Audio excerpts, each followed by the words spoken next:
small till it ain't, till it ain't, till it ain't, till it ain't. I'm building up a wall till it breaks.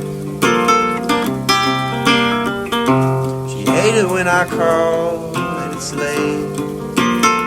I don't wanna keep you waiting. I hope I never keep you waiting.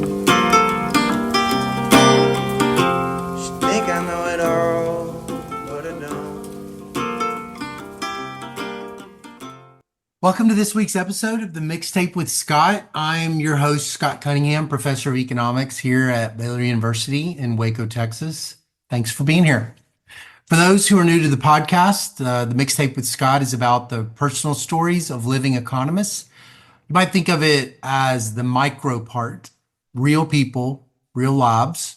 There's also usually a macro part too, in the sense that these guests often are part of a larger story or a larger phenomenon that I'm interested in.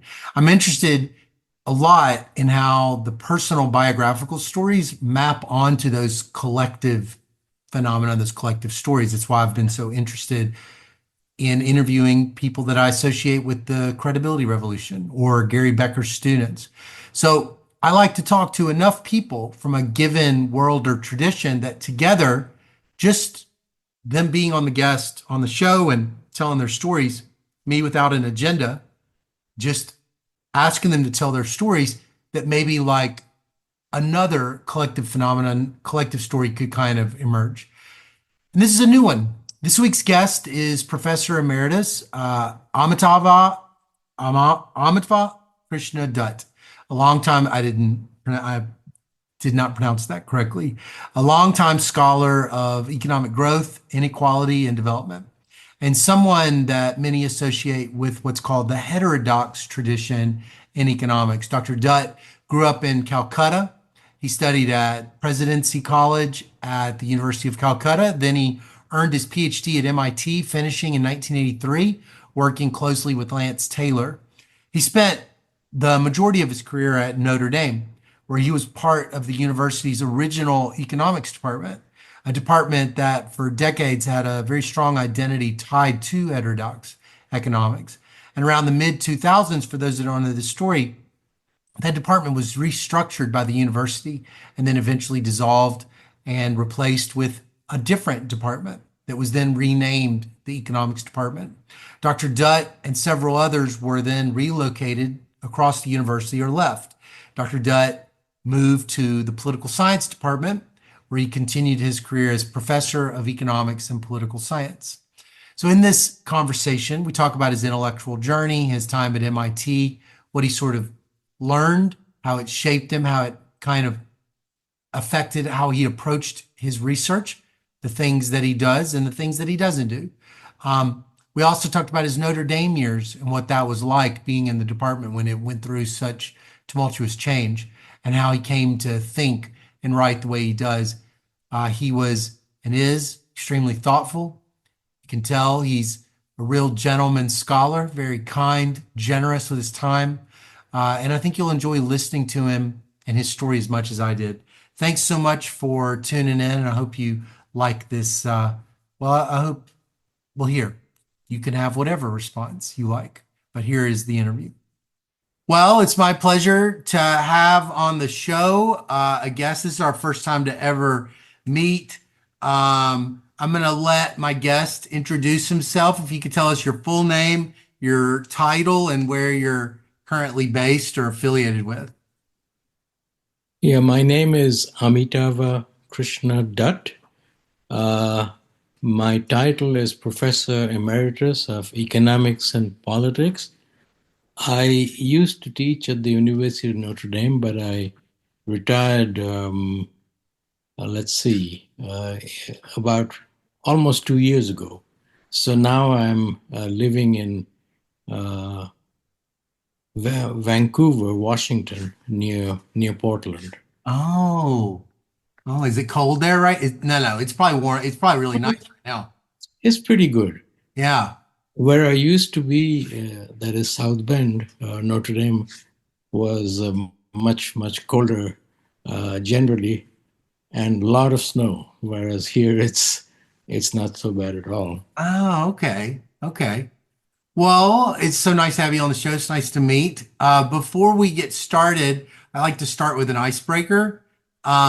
Is there a vacation that, whether it was wonderful or whether it was tragic, that still lives in your memory that you still think about from time to time? Hmm, a vacation. Uh,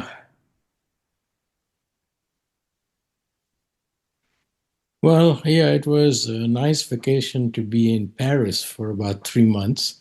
It wasn't quite a vacation. It was, I had to give a few lectures, but 3 lectures over 3 months is not uh, uh, very onerous.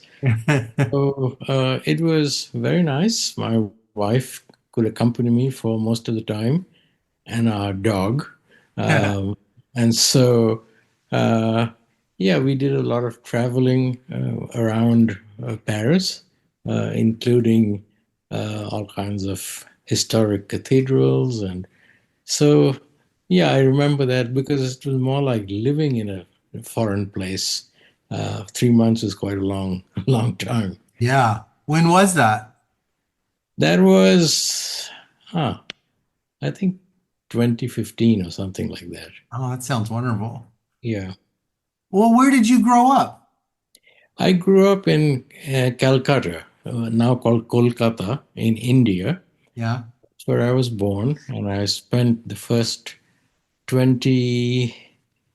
23, 22, 23 years of my life in India, living in Calcutta. I went to undergraduate school there and also took a master's degree before coming to the United States. Oh, well, what did your parents do for a living?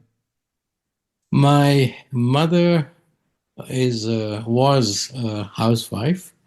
My father is an attorney, was an attorney, but also a politician who took part in national and state level politics. Oh, what offices did he hold? He was a member of parliament in the center uh, and a member of the legislative assembly in the state. Oh, So he was pretty active for quite a number of years. wow. Wow. Did you have any siblings? Yes, I have one sister who lives in Kolkata, and she's a classical Indian dancer and a um, former professor of dance in Kolkata. Okay. Okay. Are you the oldest or the youngest? Well, we're not that far apart. She's older than me by almost 2 years, Oh, okay. Okay. but she actually keeps dancing, and Wow. and is an inspiration for me to keep doing my reading and writing. It's less strenuous than dancing for sure. Right. Right.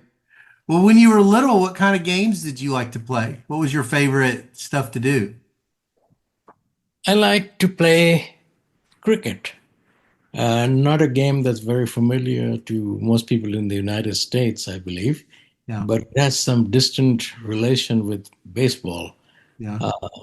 Also, I like to play tennis and table tennis, which of Mm. course are known here. Mm-hmm. So you were athletic, you were a fairly athletic young person? Not very much. You Uh, enjoyed those games? yeah, I was more a bookworm than than a sports person, although I did play quite a bit. Yeah. What kind of books did you like when you were little?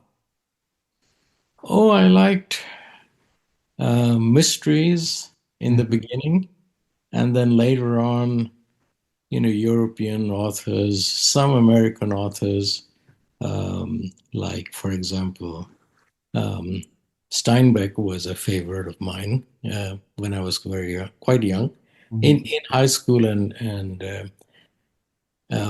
early college, and then um, French writers and German writers like Hermann Hesse and Mm. um, Thomas Mann, um, Andre Gide, these kinds of people. I also read a little bit of Hemingway, which was also quite, influenced me quite a bit. Mm. Mm. Well, so when you were little, before school really took over your life. What did you want to be when you grew up? Uh, just grown up. It's funny that I don't really have had any sort of clear desire to be something or the other. I think I wanted to be in politics, and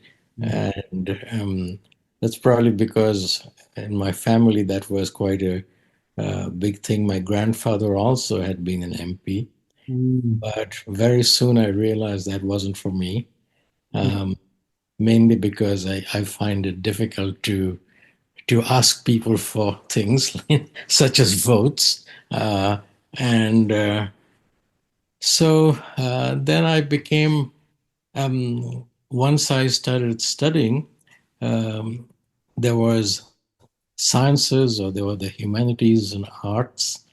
So science was not very good for me because that included a biology class with dissection work, which I would like to believe I didn't. I thought was a little brutal, but probably I was kind of skittish and just didn't like to see these creatures opened up. So the obvious choice was to do arts and not work on animals.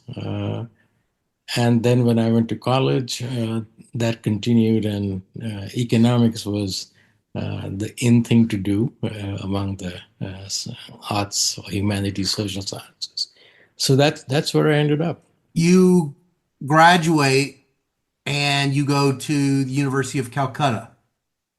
Yes. What year was that? Well, I went for my undergraduate studies in 1971 when I finished high school, which is class 11, a year before people do finish school here. So, really, my undergraduate was from 71 to 75. That's about actually 3 years. I got my degree in 75. Mm. And that was at Presidency College, which is quite a hotbed of learning. There are several, two Nobel laureates in economics studied at that place as well. Who was Uh, that? Amartya Sen, Oh, and more recently, Abhijit Banerjee. really? In fact, Abhijit's father was a teacher of mine. No Uh, way. at at Presidency College. So it was kind of a interesting place, and there were quite a few other people also who graduated but didn't get the Nobel Prize. So that's Sure. yeah. So that was fun. And then after doing my undergraduate degree, which was 3 years, um, You majored in economics while you were at yeah, President's College? yeah, majored in economics and had a minor in mathematics. How did you find economics? How did I find it? It was fun. I mean, how did you discover it?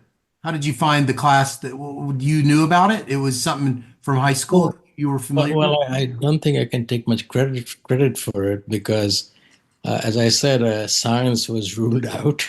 Oh, I right. didn't do science in high school, so that left humanities and social sciences. And in those days, economics and physics were considered to be the two big disciplines that Mm.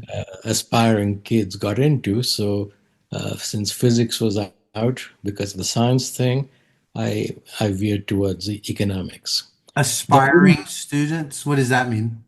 sorry, You said aspiring students. What did that mean? I would say people who wanted to do well in Mm. studies. I mean, aspiring student. Of course, everybody's an aspiring student, but people who aspire to do well is what I meant. Right, right, right. You had high motives for yourself or high expectations of what you wanted to do. Is that what you're saying? Well, yeah, to do well in school, to do well in college.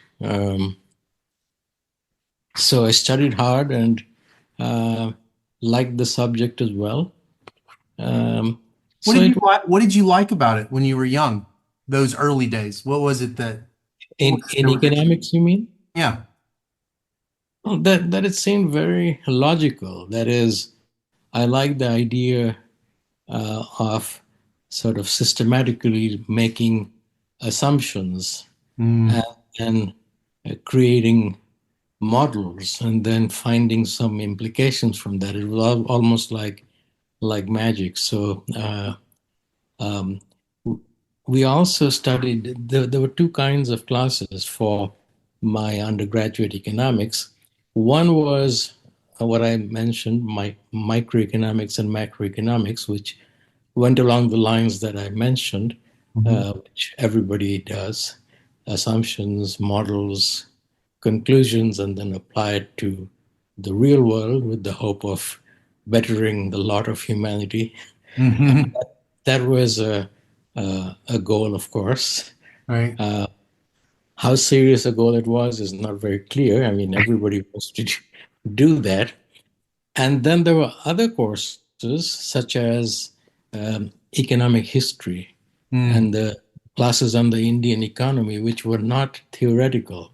But even those I liked, and the kinds of courses that we were taught were neoclassical, utility maximization, profit maximization, equilibrium, um, and with calculus and so forth. yeah. But the other classes, they were more interesting for me um, in some ways because they kind of a broad, sweeping view of what happened in different countries, like the United States, Japan, the Soviet Union, and of course England, Mm, and then the Indian economy, uh, both its history and its problems at the time. One issue that really interested me was the connection between income inequality and economic performance, because India was not doing very well mm, and the inequality was pretty high. mm. Um, so, but the courses that I took in economic theory didn't really address these issues at all.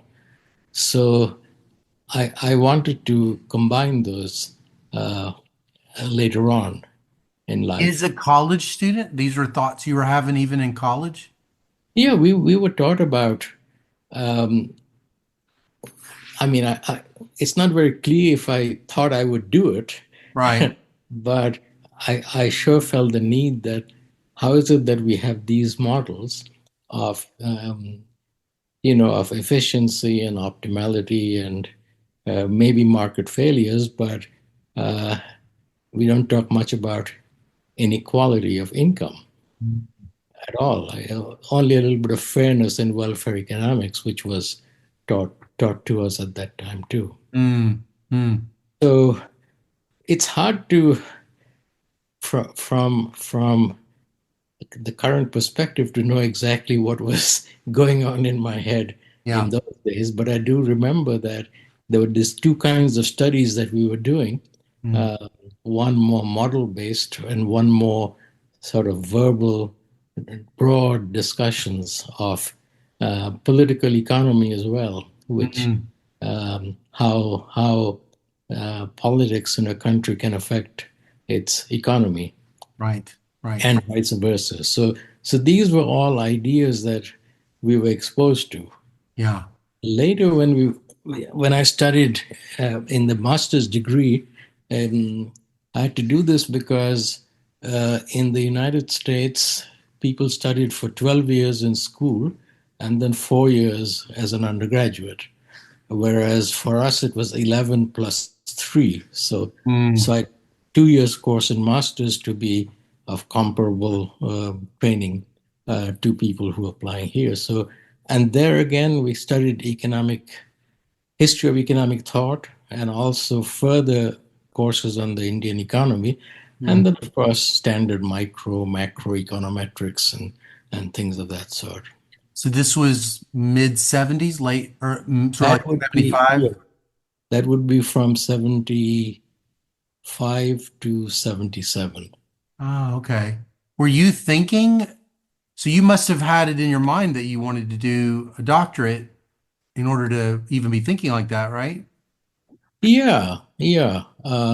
But again, it was not clear why I wanted to be do a doctorate. I did well in both my undergraduate and master's courses, Hmm. and so um, it was just assumed that I would do a PhD and Hmm. go to England and to or to the United States. I preferred to go to England, but that was not to be. You were wanting to go to England? Where in England? Just out of curiosity, where did you want to go? Well, Oxford or Cambridge. Yeah, I mean, this is a part of the Indian uh, sort of love-hate relationship with England, right. the colonizer. Yeah.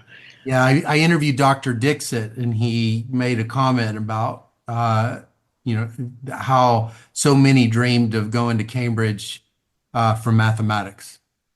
He had Ah, he had said that too. I believe I can't remember where he was also from India, is also from India, I think. And of so course. Yeah. he Yeah. had said that too. I didn't realize. So you had hoped to go to Oxford or Cambridge for economics? That's what Yes. Yes. Yes. But actually, I ended up applying to two places in the US and two places, I think maybe three places in UK, which included LSE, Oxford, and Cambridge, um, and a few places in the US. so And where all did you apply in the United States? well, I was not very practical, so I thought I'll apply to two places in the same city of Boston. I guess you know Yeah, what they were. yeah. Yeah. So I didn't get admitted to one of them, but I did to the other. So I went there. Did you That go was, to any of the England schools? oh, I don't know what happened because the day I was leaving the country, going to the United States, I got a acceptance from Oxford. Oh, So that was too late. would you have taken that if you had both MIT and Oxford offers at the same time? Would you have back then? I probably would. I think Amartya Sen was either in Oxford or at least in England at the time, and he was a great draw. But Mm, he had people who I had read about when I was a college student, such as Samuelson, Solo, FZ, Domar, uh, and even others like Franco was it Franco? Yeah, Franco Modigliani, yeah. uh, and quite a few, You knew about all the MIT professors some of them. even as an undergrad. Yeah, but I didn't know about the person I eventually ended up doing a thesis under. Oh, okay. Okay. Well, so when you get to MIT, was it, I mean, MIT's arguably one of the greatest universities in the history of economics, and especially when you were there, what was it like when you first got there? What was the university? How did it, what was your first impressions of the university and the department? I was first in awe of it, Hmm. uh, and then um, I think had a pretty bad time in the beginning. Really? Uh, yeah, because um, when going to undergraduate classes or even masters, I stayed at home. So this was the first time I really was leaving home and not just leaving with a vengeance. Yeah. And Leaving home. yeah, Right, right. right. And what that implied also was that you had to attend to all your own stuff like eating, cooking, living, taking care of bills. I was lucky in a way that I had somebody else coming to MIT who had been a teacher actually Hmm. at the university in Calcutta. So that helped a bit. Um, In terms of so having a friend, in terms of having an immediate friend. yeah, he was not a friend, but he became quite a friend. But Hmm. at least I knew him and I could Right. speak the native language and so on. Oh, right. Got it. Yeah, yeah. And I knew English, of course. Yeah, That was not an issue, but it's nice to speak your mother tongue yeah, sometimes. sure.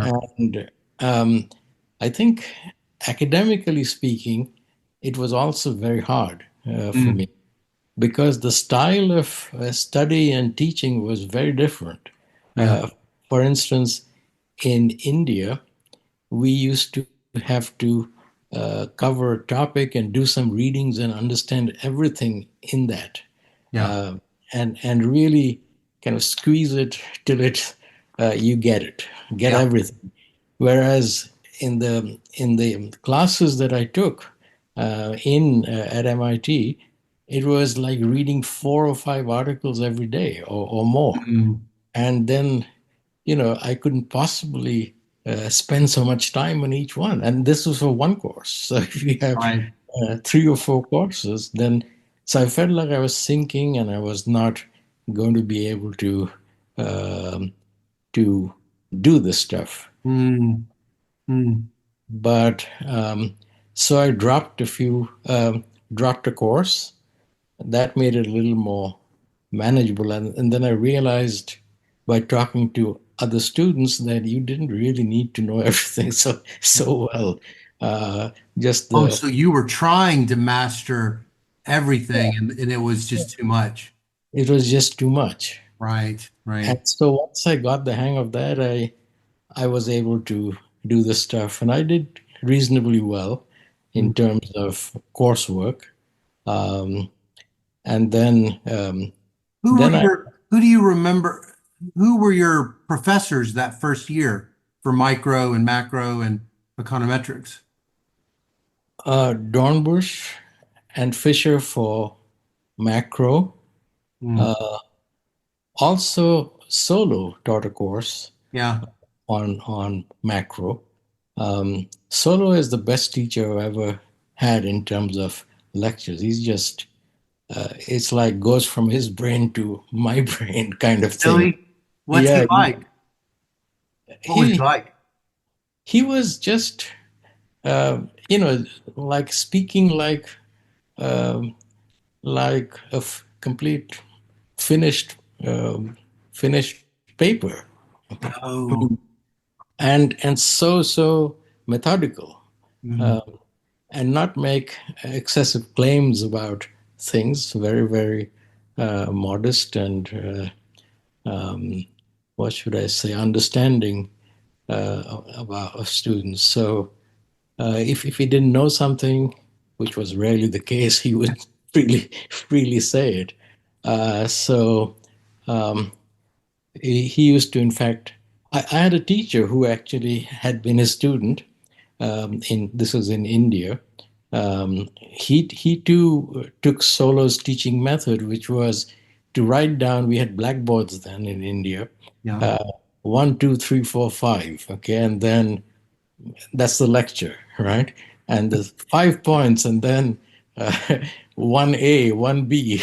Okay, so it was Solo didn't go quite that far, but the I think he wrote the main things Yeah. and covered them. So it was just beautifully set up Mm, together. Um, so then also in micro, there was a professor who was very disappointing for me. He was doing sort of Marshallian type of supply demand and things like that. But we also had Samuelson. oh, you Uh, did? yeah. He taught micro, not macro? No, he taught micro. Okay. He was such a renaissance man. I never knew He could have taught anything. he could have taught anything. Yeah, sure. So he Uh, taught your micro class. he taught micro, which consisted at that time things, some general equilibrium, but also some welfare economics, Oh, okay. Arrow's impossibility theorem, and all that kind of stuff. Also in micro, we had Franklin Fisher. Uh, Really? he also taught econometrics, I believe. Oh, okay. But econometrics we were taught by somebody else who was visiting, who later got a Nobel Prize, Dan McFadden. He taught your econometrics class too?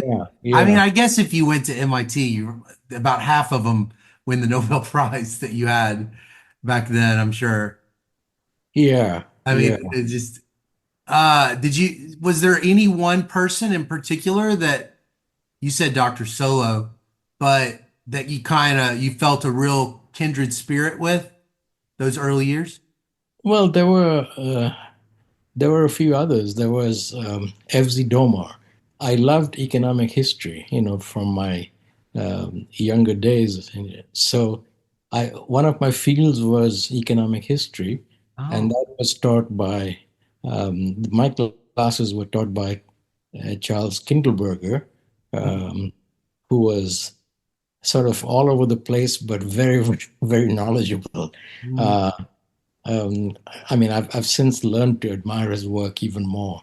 mm, Um, then F.Z. Domar, who taught Russian economic history. So uh, F.Z. Domar he was a very nice man, and I really enjoyed uh, talking to him. Also, there was Jagdish Bhagwati, who taught international economics, but he left for Columbia soon mm, after my first year. mm. Um, and then development, there was Lance Taylor, whose classes I took, and um, his teaching was a little bit. I mean, he was not solo by Yeah. any means, but he was very provocative in terms of what he was doing, and he talked a lot about income distribution, inequality, economic growth, things that I had really been interested in.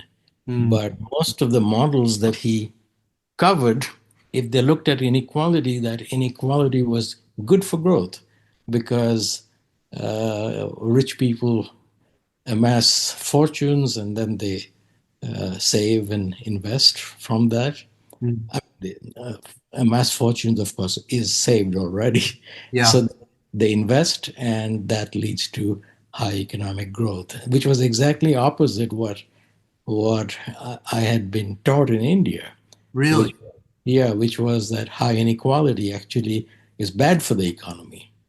Yes. Right. Right. Right. What did you think? Were you in disagreement in your mind when you would hear something like that? It made sense, or what was your reaction? Well, I was just trying to think about how could both of these happen. Uh, Right. at least under what conditions did one happen or the other happened. And when I started doing my PhD dissertation, Lance Taylor was teaching courses on what he called heterodox economics. Um, which was a whole group of people I had been exposed to some extent in India, because in India there were these neoclassical models, but especially in masters there were other scholars being we studied like Piero Sraffa, Yeah. um, and then history of economic thought in terms of Marx, they were different from the marginalist ideas of microeconomics. And of course, macro is something I liked quite a bit. Samuelson's writings in the accelerator multiplier and so forth. Yeah. So what happened was um, Taylor got into some of these things. Um, he himself was undergoing a change in his own thinking. Before that, he used to be an optimal planning kind of and structural change kind of person, but he was getting more and more into these kinds of um, kind Mikhail Kaleshki. I don't know if you are familiar with his work. Was a great influence as well. Mm, mm. Wait, so you're so are you, who do you end up? Is it Dr. Taylor that ends up advising you? That's who you. Yes. Oh, Yeah. and what field are you deciding that you're sort of most closely, I guess, wanting to focus on? Well, it was development. It was, oh, because it was, so that was like you were thinking development, but then that's also getting into macro and Oh obviously yeah, growth yeah, and everything. yeah, Right, yeah. right, right, right, right. I mean, I think I realized that some of these different fields were not really separate. That's what I was wondering. Okay, got it. Yeah. So, but this stream that I took was were two. We had to do comprehensive exams in two fields, Mm, major fields, and then two minor fields, no comprehensives. mm, Major fields were development and international, and the minor was advanced economic theory and economic history. mm. So you have development and you're also taking history and you're also um, macro and then mathematical modeling. All these kind of are your natural skill set Yeah, point. yeah, Got yeah. it. Because I mentioned to you how much I like this idea of, let's be clear about the assumptions and Right, let's see how they fit into a model and what they imply. right. So my first paper um, for the thesis was about this problem, about how to show how inequality can cause lower growth rates. Oh, Uh, that's your first paper. yeah, yeah.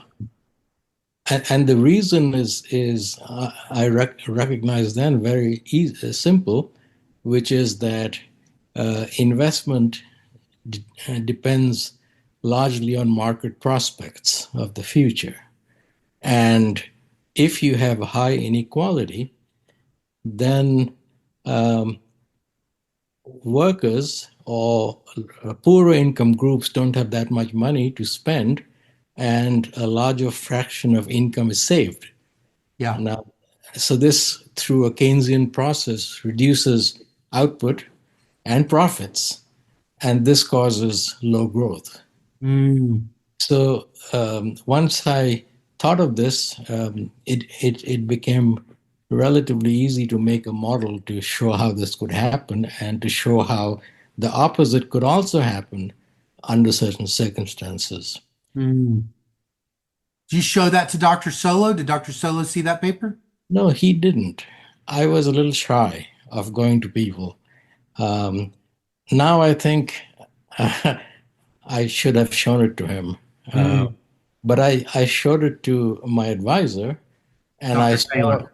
yeah, and we were sitting at a seminar. We had a development in international seminar, so somebody else was talking, and I saw him looking at my paper. I could tell because I'd just given it to him, Yeah. and he was smiling and nodding his head, Oh. which was quite um, memorable for me. That Mm. so I thought, boy, this is easy. So I write two more essays and I get my PhD. How quickly did you graduate? No, I 4 years, Oh, okay. which Okay. was uh, most people, not most people. I think the median was that four Was years. four. Yeah, yeah, Yeah. Yeah. I one time saw this interview and it was with this journalist. I mentioned this a lot on the podcast. This journalist was interviewing Dizzy Gillespie, the jazz musician, yeah, and he says, "Well, um, why did you set out to invent bebop jazz?" And Gillespie says, "I didn't set out to invent bebop jazz. I was just trying to make good music." And, it makes me think because lots of times there's these, you might just call it schools of thought that get named later, yeah, like heterodoxy, mainstream are not necessarily they're not necessarily, they don't mean the same thing over time. And I was curious at MIT, because you said that that class was taught, but was it, did it have the same sort of spirit as it had as it has now, or was it more just part of the core of economics at MIT at that time? This course was actually taught when I was writing my thesis. So I was auditing the class, and I think it had a lot of people who took it, more Oh, than most other electives. And I think there was a sense in which people realized it was different. they could tell. Yeah, yeah.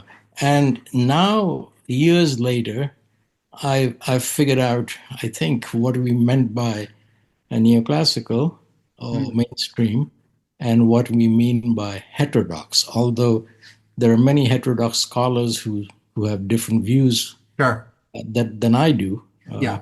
I was noticing the people you've interviewed. I think you only just interviewed one other heterodox economist, Sandy Darity, who's a good friend of mine as well. Correct. Yeah. So, so what we understand by heterodoxy is not doing some things and then doing some things. The not doing something is that we don't think that you have to have optimizing agents, Mm, optimizing as the starting point of all analysis. And right. in fact, as you must know, that except for people who do empirical research, theoretical research almost invariably has to talk about optimization. Even behavioral economists think of something as rational, Yeah. but then they claim it's people are predictably irrational. Now, to me, this rationality is something I never understood. I Mm, can understand reasons, thought, thinking through something, but what exactly is rationality? You just mention preferences and constraints and maximize something called utility or profit.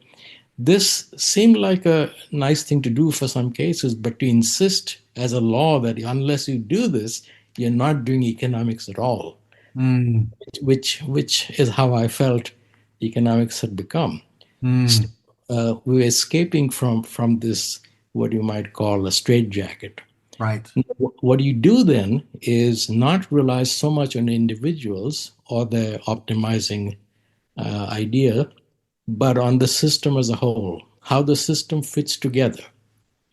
And later on, I realized this was also the idea behind structuralism in general, in the social sciences. Or like linguistics, words don't have their own life outside a language and its structure. Um, so so we started doing what you might call accounting equations and then trying to fill in these with behavioral, institutional, technical assumptions. So I was still doing these kind of models, but of an entirely different kind. Mm. And, um, I've still done some papers with optimization here and there, but uh, maybe only two or three of Yeah. all my papers are like that. So what what at the time, okay, at so I, if I think about Gary Becker's Nobel Prize speech, optimization is like to him the definition of economics, Yeah. you know, and optimization and equilibrium.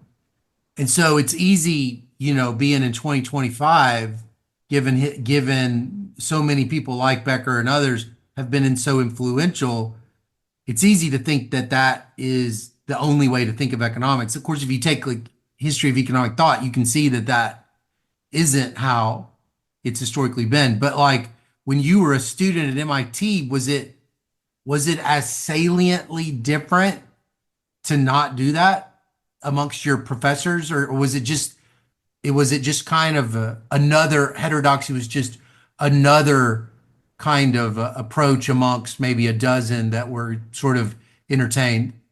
No, there was some traces of what you might call heterodoxy in development economics, but also in this other class, which forget the name. I think it was heterodox economic theory that Lance Taylor taught. Mm. Everything else was mainstream, although, as uh, I think you mentioned, that macro uh, didn't have to start with Right. optimization, Right. although the micro foundations literature pushed it towards it as Yeah. well. Right. Right. So what is the foundation? And I think a lot of people believe still maybe that there is no such thing as macro. It should be micro. For example, the stochastic dynamic general Right. equilibrium models, they're basically micro models, Mm-hmm. of the infinitely lived optimizing agent. Mm-hmm. So, but in those days, MIT wasn't like this. We were taught rational expectation models, but also new Keynesian models Mm. or old Keynesian models, and there were all of these different things. So that was for us the mainstream, uh, Mm. as I was taught. But then I realized the mainstream is even much narrower than that.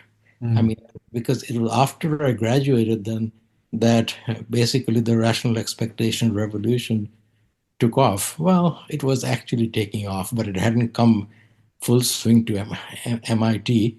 Mm. Although we were taught those papers, Solo was very much against the market clearing assumptions. So that I liked. He taught about these fixed price disequilibrium models, and like Malinvo and other people. So the mainstream for me at least, getting these things from MIT was not as narrow. Yeah, sure.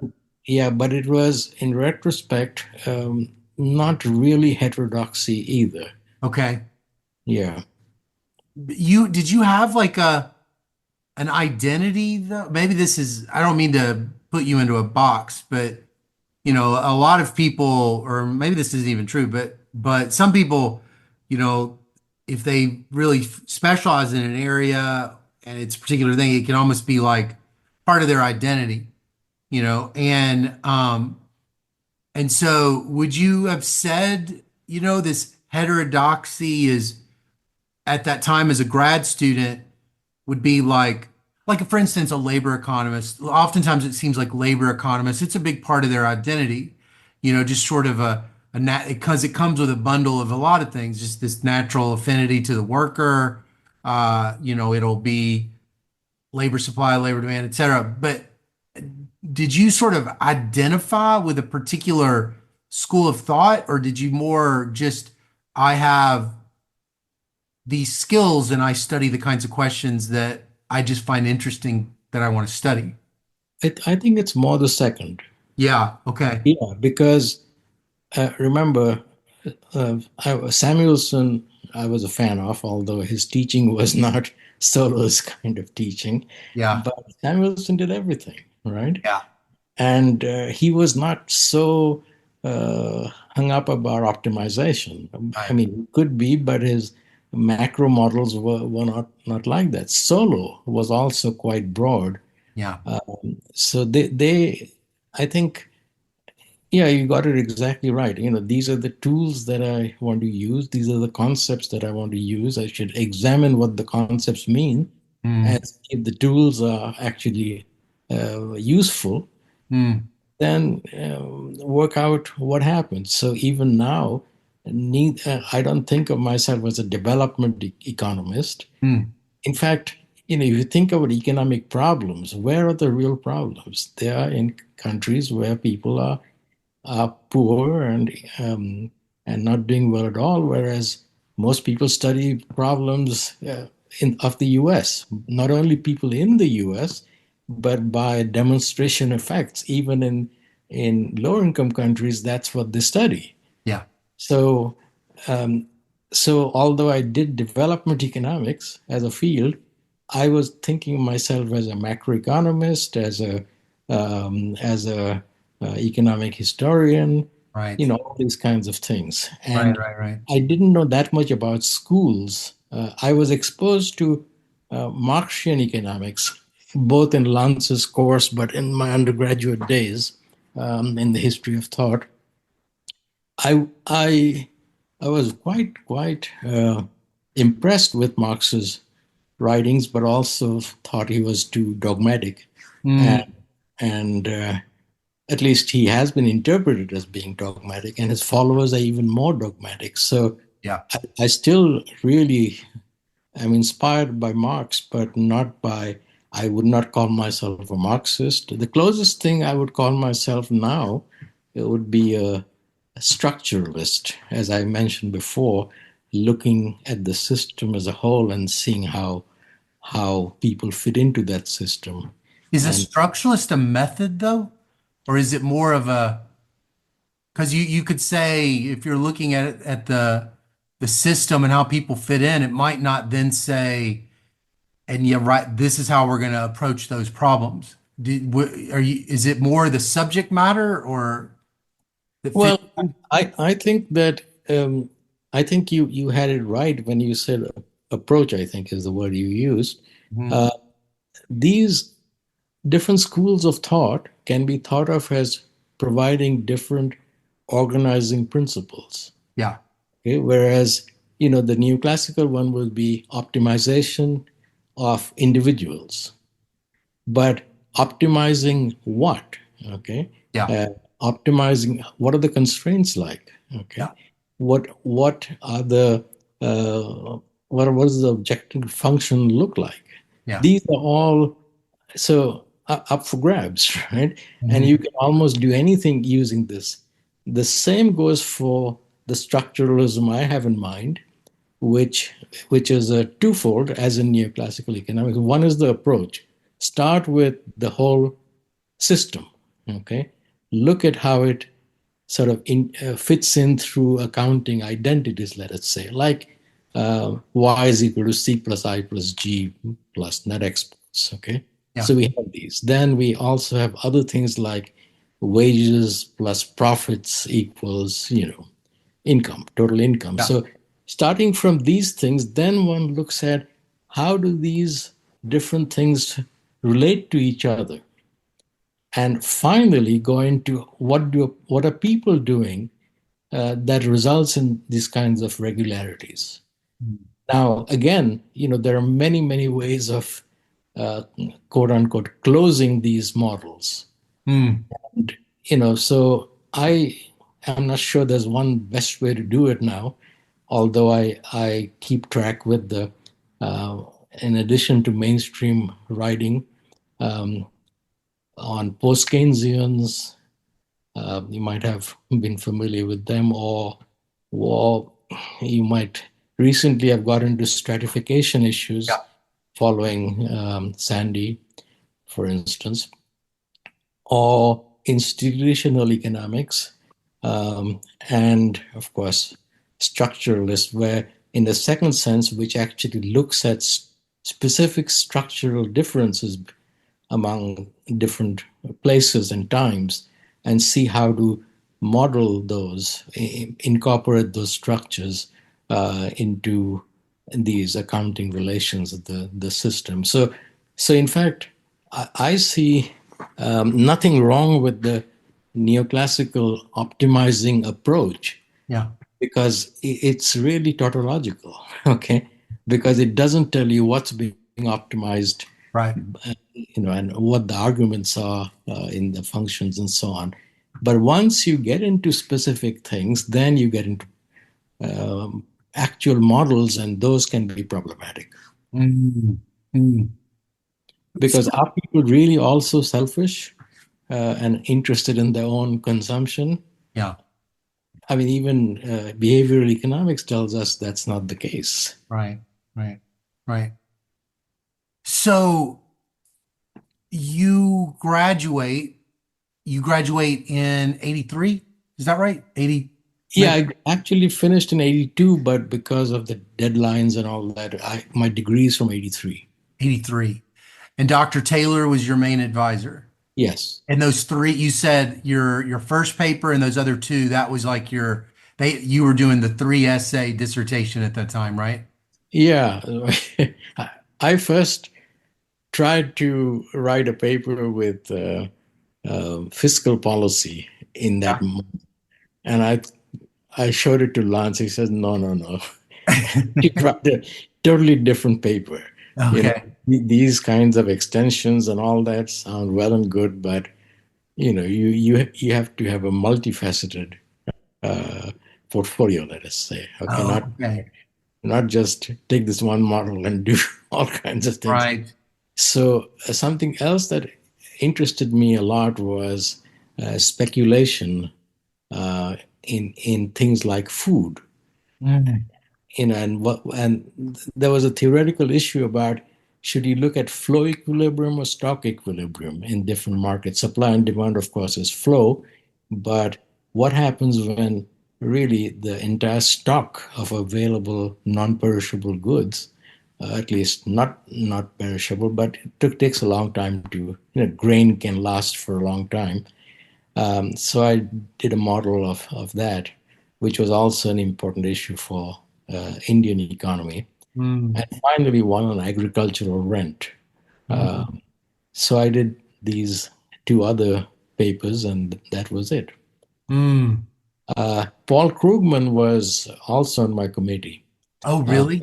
He yeah, he wouldn't have been much older, right? He graduates because he that's what was. I'm looking up. 70. He graduates 77. So did you guys overlap like a year or something? No, no, no. I met him when I went up to him and asked him if he could be on my committee. Oh, okay. I I think he had come to MIT quite recently, Oh, but there was no thesis defense. They didn't have a thesis defense on MIT. I don't know what your experience was with your work, uh, but we just write it and give it to the advisor and two readers. The other was Richard Eckhouse, who was a development economist and planning kind of person. okay. So Krugman only said that, you know, this is all well and good. Lance does a good job of these kinds of models, but you'll have difficulty in terms of getting recognition in your Really? profession. Yeah, Why do you say that? because I don't do optimization models. Oh, oh. He was saying this approach it wasn't the topics, it was the fact that your method was going to make it hard at the journals. Yeah, yeah. And so he was right about that. I mean, Yeah. quite a few of my papers got rejected because where's the optimization here? Right. Uh, so, uh, so I realized what I was doing. Uh, recently, at a not recently, maybe about 7, 8 years ago, I was at a workshop, a seminar, if you will, with Lance Taylor as the honoree. He was going to retire from the new school where he was then teaching, Okay. and Krugman came to that meeting as well, Oh, and because Krugman and Taylor, Krugman's first paper was a joint paper with Lance oh, on the contractionary effects of devaluation. So oh. anyway, so Krugman gave a backhanded compliment to Lance, uh, which is that Lance lived and did work that he really believed in. And I decided to get into more peripheral areas of economics instead of macro to international money and instead of growth to regional economics. You did. No, You no, did. he. Oh, Lance did. No, not Lance. Krugman. Yeah, yeah, yeah. Right. And of course, the dot dot dot was, and look what it got me, the Nobel Nobel Prize. Right. So that was so Lance, by living up to his beliefs of what was the right way to look at the economy, couldn't get it. So Right. Right. so it reminded me of what he had told me, and I reminded him of that, and he kind of grinned a little sheepishly. So you're right. I teach at the University of Notre Dame, and not at places that you would consider to be uh, well recognized. Right, right. Yeah. Wait, so do you go directly to Notre Dame when you graduate? No, no. I went to a place called Florida International University. Oh, I did know that. Yeah, yeah. Yeah. And that was not a very serious department, Mm, because there were only two or three good scholars, really. One was an economic historian, and one was a physicist, actually. mm, And I could sort of experiment with various things, learning new things and spending time with them without any pressures to publish. But I continued publishing, but in in areas that would not be sort of acceptable to really um, sort of high pressure, um, publish or perish type of places. mm. Um, I have occasionally published in mainstream journals, but most of my publications are in field journals, or in heterodox journals, as you might call them. Yeah. From the very start. Yeah, because this paper that I mentioned to you about income inequality and growth and stagnation was published in the Cambridge Journal, where I'd sent it first.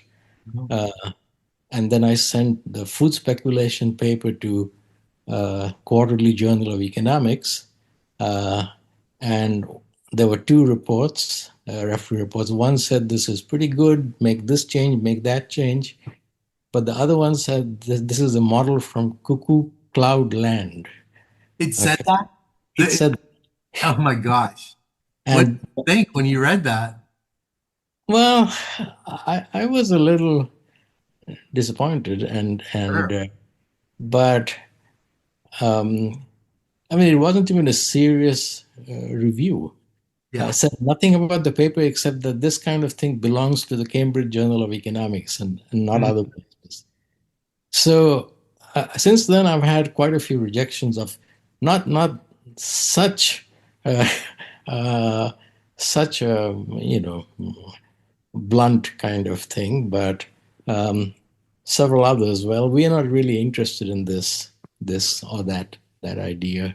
Yeah. So, anyway, so I stayed heterodox because I wasn't forced to become orthodox. Oh, because you were at Well, yeah, yeah. And Yeah.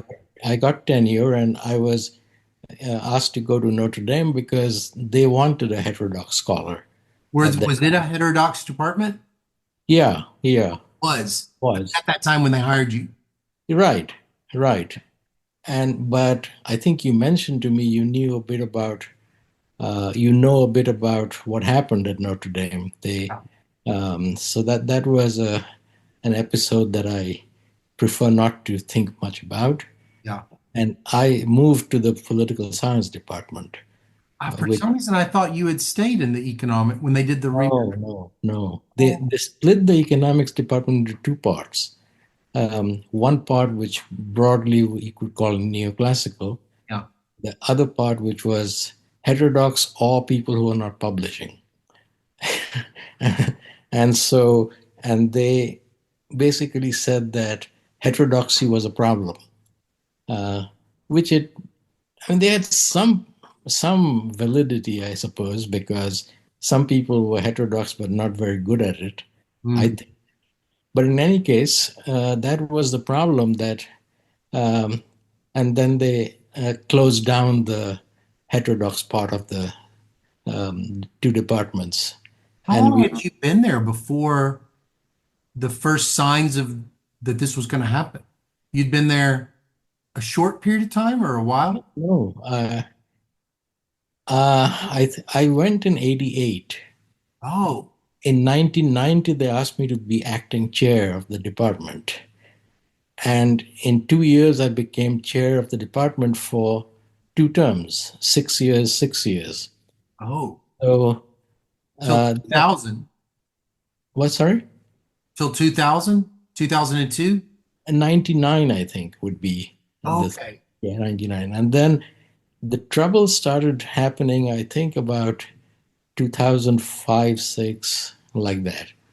Uh, and It's then the, external. My sorry? understanding, my understanding is more external. It wasn't like an internal thing, but is that wrong? No, they hired some people, one of whom was um, quite willing to break up the department. Mm. And there were only 3 or 4 people in his group. And the dean, who was also um, courageous, but I think lacking in wisdom, uh, that went for this. I mean, the thing is that there were some very productive and very um, busy scholars who were doing heterodox things. You might have heard of Philip Mirowski, who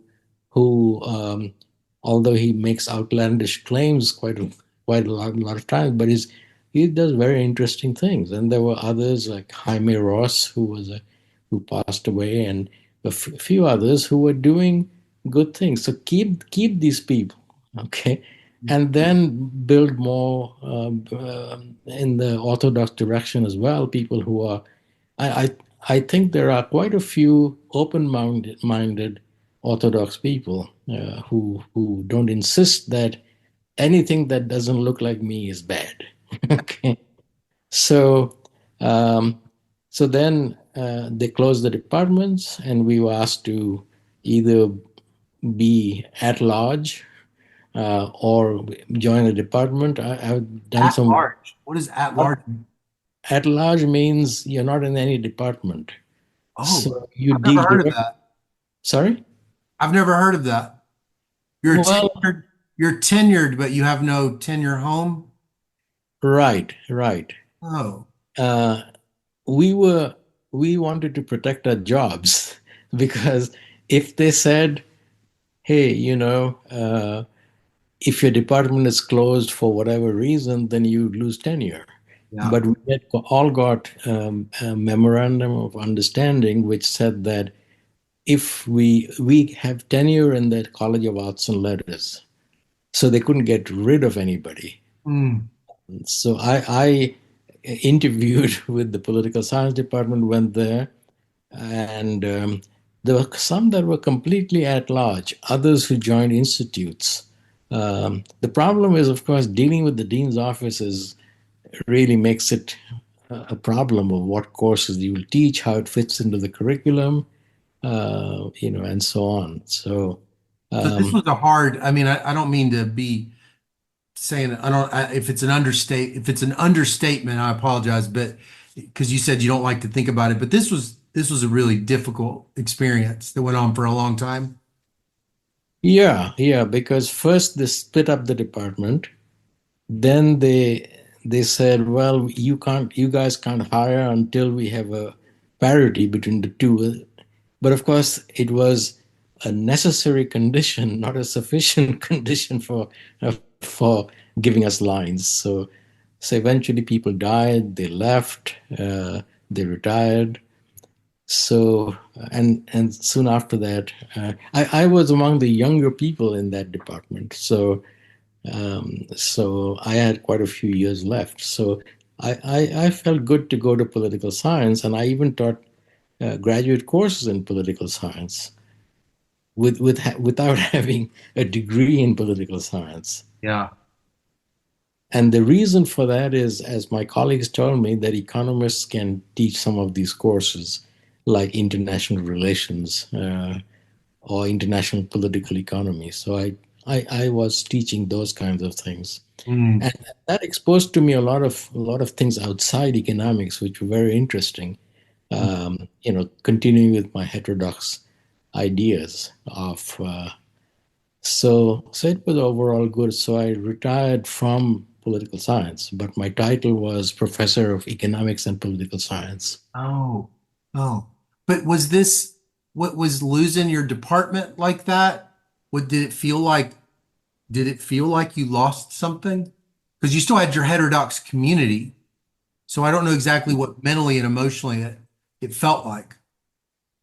Well, it's something to have your office next to somebody who does work like you, who you can run to and talk.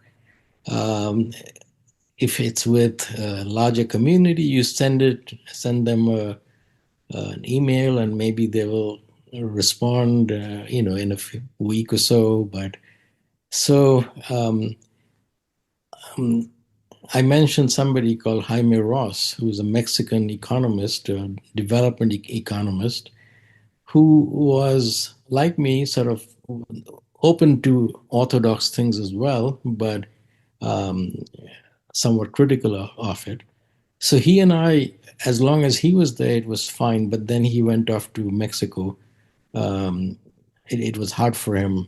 He had other reasons to go to Mexico. But anyway, yeah, I definitely lost something. And I was in a department where they always talk about we political scientists. And Right. You didn't feel like a political scientist. no, no. You still felt like an economist. That was your identity. I felt like a political economist. Mm, That is, I was willing to put in politics and economics, right. but not a political scientist, which I thought could be as narrow-minded as economics can be. Right. Sure. Yeah. Yeah. Um, if you had to pick one or two papers that you've written that you feel are underappreciated in all of your papers, I'm curious, what are the ones that you sort of feel like maybe people recognize a lot of your work for particular papers, but you have some that you feel like are actually really good that is underappreciated. What would you say those are? Hmm. Well, actually, the one that gets appreciated quite a lot is my first paper, which is about income distribution and stagnation. Yeah. My other thesis paper, which I also liked, that is not didn't have much of an impact at all. Mm. Very few citations to it. Uh, and then That's the one on food. food speculation. Food speculation has not been, but you feel like that's a great paper. Great, but it should have been appreciated more because perhaps it got stuck in the development economics bin, but it has implications for all kinds of things where stock equilibrium is more important than flow equilibrium. I mean, Mm, as you can see, it results in all kinds of things like speculative activity, and that can lead to instability. Unlike what Friedman was saying, that speculation is by definition always stabilizing, right. because people buy when the market is low, and that pushes the market up, Yeah. and they sell when it's high, and that pushes the market down. Of course, that is, I think we know, is really nonsense because when they buy and sell without knowing when it's going to be falling. So you want to gain as much. So you know it's a high, um, but you'll hang on to it. Yeah. And in fact, you buy more and keep going Right. till it breaks. So you can see that Friedman's logic was was not really very logical. Yeah. Uh, so this paper kind of addressed some of those Yeah. issues. So it was very general, Yeah, but relying on food. but it was relying on food, right? But it was more Yeah, generally about more general in the sense that it would have been about a range of speculative. yeah, Right. Right. Right. exactly, Right. exactly. Right. Yeah, yeah. Um, so you've, I have just a few more questions. You've been part of the heterodox community now for your career, and I was curious, what have you noticed that has changed in the heterodox community and the tradition overall? What's changed? Obviously, the work is different, and people work on different things, but is that the most salient change that you notice in the community now as compared to, 30, 40 years ago?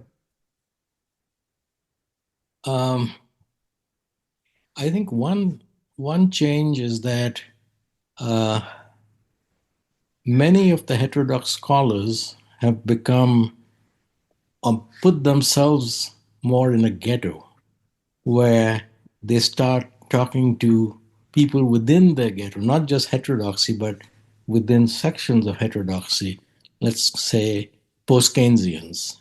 Now, Marxists face a different problem. There are many kinds of Marxists who fight with each other as well. So that is one thing I found that although the influence of heterodox economy is down, then many of them choose to become more sort of centered in their own group. For example, there are scholars who work on the same issue, but if they're Marxists, they're unlikely to read papers by, say, structuralists or post Keynesians, let us say. Mm. So that's one thing that has changed, and partly that is because I think the when I was a student, many of the leading departments had one or two heterodox scholars. For example, Harvard had Steve Margolin. Then Stanford had Donald Harris. Right. MIT had Lance Taylor. And I could go on with this, but they have not, to some extent, you might say orthodoxy has become broader and allowing other things, but to the other extent, of course, that it has become more rigid in the sense that their rejection of the heterodox ideas has become much more strong. Take macro, for example. It has become essentially playing around with um, stochastic general equilibrium models. And I don't know if you are interested in macro at all, but if you were, I would ask you, what do you think of these things? Yeah. And and I would, you know, say that, well, they're mathematically very challenging, and so once you learn the mathematics, then you forget about what it's really doing. So so sections, and even let's say in micro, behavioral economics has become more rigid within it, and but it's still, it still focuses on this rationality idea, which I was saying I have trouble with. What does it mean to be rational? So they claim that people are irrational. So if you don't have rationality, you don't really have irrationality. These are not the two opposites that they claim to be. You have different ways in which people reason and behave. um, so my broader point is that orthodoxy has become more tolerant in some ways of incorporating ideas, but less tolerant in terms of its basic structure. And so, of still variations of optimization. Right. Macro has become really, really narrow. Um, Even international economics has become narrow. You take the textbook by Obsfeld and Rogoff, I believe. Yeah. That has become the same kind of intertemporal optimizing model to analyze all problems. Yeah. So it's twofold. Both orthodoxy and heterodoxy have had problems, and heterodoxy has suffered from being no longer represented in the leading departments, which could attract students who would be exposed to different ideas, Yeah. and they live in their own ghettos, I think. Mm. Mm. So I'm a little pessimistic about heterodox.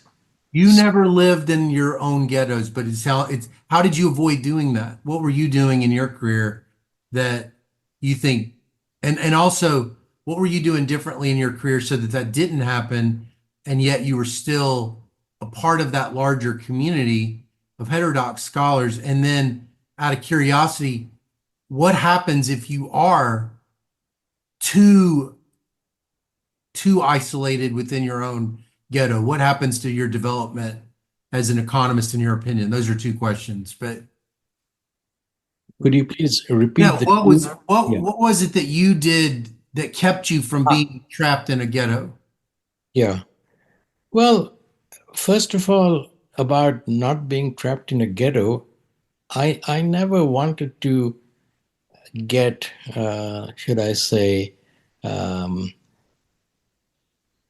praise or acceptance by others. Ah, I, I would it was nice to get acceptance, but it wasn't so important to me. So I would be critical of some friends and sometimes praise some people who were supposed to be in different camps. So mm, it's probably just my personality yeah, to some extent, but also I was in a department that was largely heterodox, so I didn't have to prove my heterodox credentials there. right. And the other university I was in, Florida International, didn't have too many intellectual pretensions or anything Right. like that. So, Right. so it's partly history, partly personality. But the Mm, personality also made me not try to compete and get into, more high ranked. And I'm glad I didn't do that. Well, mm, even if I could, maybe I couldn't. And that's because I like to think of problems, questions, try to read as much as I can, yeah, and even outside economics, and do my stuff. yeah, And if I can get a few people to read it and make comments, that's great. yeah. So that's one. And what was the other one? Well, I was curious, what do you think is the effect of being too, what do you think is the effect on an unnamed random scholar that's too much in that quote ghetto? What does it do to their development that you think is, maybe you didn't say it was problematic, but I'm curious, what does it do when a person does that in general? Well, what it does is that they don't face challenging questions. Mm, They kind of support each other and cite each other. And I'm not saying everybody who's in these ghettos is like that. right. A lot of them, I see them having and the same is probably true for Orthodox people as well. Yeah, sure. So, but heterodoxy is particularly problematic because uh, we heterodox people have to know orthodoxy, which we are critical of, and Right. also orthodoxy. But Orthodox people have no clue about, most of them, about what heterodox economics is. Right. And sometimes I feel the heterodox economists are not that clear about what it is that they're doing. Yeah. Yeah. Yeah. Well, this is my last question. If you could go back and talk to yourself when you were 25, either, or generally, maybe talk to yourself when you're arriving at MIT or talk to yourself when you were arriving at Florida International University, what would you want to say to that young man? I would say that um, if you want to be an economist, it is still a good subject to pursue Hmm. because it has um, many, many things that go into it, ranging from philosophy to history to mathematical modeling to statistics. And um, you can find things there, but beware of fads. Uh, they come and go, Yeah. and people get stuck in them. And so if your fad goes, you go away. Yeah. Now, and also if you want to be somebody who will be widely respected and want to win a popularity contest and become somebody who's going to be well respected by a lot of people, then you might have to give up what you want to do and go after certain things if you're capable of doing that and seek recognition. So I would say then economics is not such a good thing to do. Hmm. Go to some science uh, and where there is more room for experimental research and shining in that kind of way. Yeah. Whereas economics has unless you follow the mainstream, you will be sidelined. And and if you sideline, that's fine. What's the big deal? You can just do things that you think are important and get a small community of people who like it. Yeah. You mentioned, why didn't you send it to Solo? I should have. My papers. I think he might have appreciated them. In fact, when the department was getting split up, he wrote a letter to the university president saying, "I'm as orthodox as they come, Really? but I value deeply people who are using alternative methods to analyze real world problems, and sending them away is not only bad for them, so sending them to Siberia," he said, is not only bad for them, but it's going to be bad for you. You build a mediocre department that is orthodox, and so and not have a group of scholars who coexist with others who are more mainstream, who do good work. Now, I hadn't approached him for this. Somebody else I know did approach him from outside our department, and but it was very nice to see his words that some amount of pluralism is very, very helpful. But to shine in economics, to be recognized, I mean, even people who have later become different, like Stiglitz, okay, Yeah. he's now become quite a radical, right?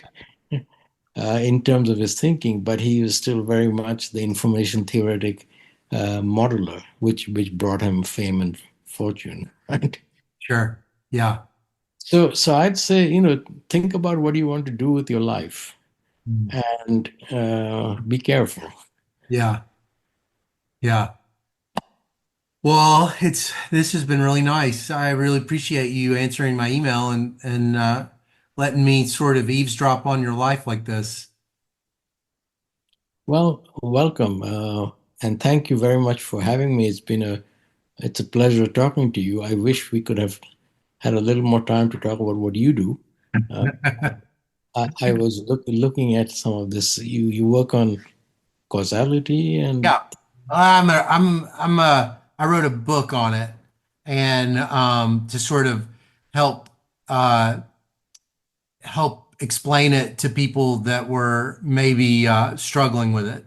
So it's meant to be just kind of a book that is like a I guess like a companion book to the textbooks is all. And but I work on topics in mental illness in the prisons and jails. So I would say I'm a labor economist and a health economist, just an empirical economist.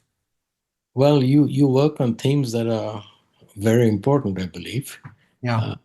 Your topics and causality is a big issue. So I'll try to get to look at this book Yeah. and what is Sure. said. Yeah. Okay. Okay. Well, thank you, Dr. Dutt. Thank you. Okay. Bye-bye. Bye bye.